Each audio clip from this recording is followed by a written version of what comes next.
Television drama serial ग़ुलाम बादशाह सुंदरी की next आने वाली एपिसोड में आप देखेंगे कि आखिरकार ग़ुलाम बादशाह और सुंदरी तक पहुंच ही जाएगा। लेकिन बादशाह कहेगा तुम यहां तक आ तो गए हो लेकिन जिंदा बचकर नहीं जाओगे, जिस पर कहेगा ग़ुलाम अब की बार मैं तुमसे तुम्हारा दोस्त बनकर नहीं बल्कि एक आशिक बनकर मिलूंगा। तुम तो सिर्फ मोहब्बत का ढोंग रचा रहे हो।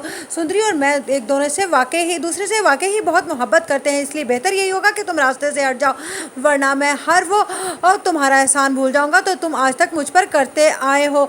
जिस पर कहेगा बादशाह अगर इतनी हिम्मत है तो सुंदरी को यहाँ से ले जाकर देखो। जिस पर सुंदरी चीखने लगेगी और कहेगी तुम दोनों ने क्या मुझे समझ लिया है कि मैं किसी की जागीर हूँ। जिस पर कहेगा ग़ुलाम तुम मत घबराना, मैं तुम्हें यहाँ से लेकर ही जाऊँगा। उधर आप देखेंगे कि जब ये पता चलता है बादशाह की माँ को कि अब उसके भाई को तो यहाँ से कैद से रिहाई नहीं मिलने वाली, तो वो सोचती है कि क्यों ना अपने भाई को खुद यहाँ से निकाला जाए, वरना वो तो यहाँ पर दम घुट घुट कर ही मर जाएगा। इधर आप देखेंगे कि फूफी अम्मा कहती हैं कि मुझे लगता है कि ग़ुलाम अगर वहाँ तक पहुँच गया तो दोनों में से एक की लाश ज़रूर आएगी और मैं इतना बड़ा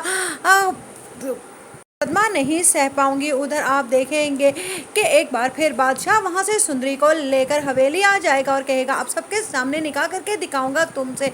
जिस पर कहेगी बादशाह ग़ुलाम की माँ के तुम ग़ुलाम को कहाँ छोड़ाए हो। जिस पर वो कहेगा जब तक मेरी निकाह नहीं हो जाता सुंदरी से जब तक वो मेरी हिफाजत में है, उसके बाद आप जाने और आपका बेटा। जिस पर कहेगी उसकी ग़ुलाम की माँ तुम ऐसे तो कभी भी नहीं थे। जिस पर कहेगा बादशाह मेरी मोहब्बत मुझसे छिन जाए मुझे ये भी गवारा नहीं है। इधर आप देखेंगे कि आखिरकार कुर्बान अली को भगाने में उसकी बहन कामयाब हो ही जाएगी और जब कुर्बान अली को ये पता चलेगा कि बादशाह तो सुंदरी से निकाह करने